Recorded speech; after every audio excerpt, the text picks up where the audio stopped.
कोरापुट रे विजिलेंस सचेतनता सप्ताह पालित और दुर्नीति निराकरण रैली। आज जयपुर विजिलेंस डिविजन तरफ कोरापुट रे विजिलेंस सप्ताह उपलक्षे एक सचेतनता कार्यक्रम अनुष्ठित हो जाइछि।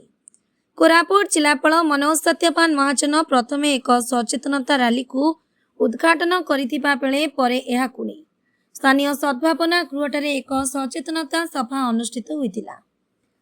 एथिरे Jeypore vigilance division SP Koraput जिलापाल अतिरिक्त जिलापाल कोरापुट संसद प्रतिनिधि अन्य निमंत्रित अतिथि जोगदे ए दिवसर तात्पर्य उपरे आलोकपात करने सह यह पूर्व अनुष्ठित प्रतियोगितार अंशग्रहण करिथिबा प्रतियोगी को पुरस्कृत करथिले।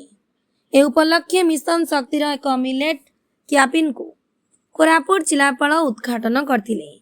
এই কার্যক্রমে বিভিন্ন শিক্ষানুষ্ঠানর ছাত্রছাত্রী সমস্ত সরকারি অধিকারী গণমাধ্যমর প্রতিনিধি সামিল হয়েছিলেন। দেবাশ্রিত পট্টনায়ক রিপোর্ট, উৎকল মিডিয়া।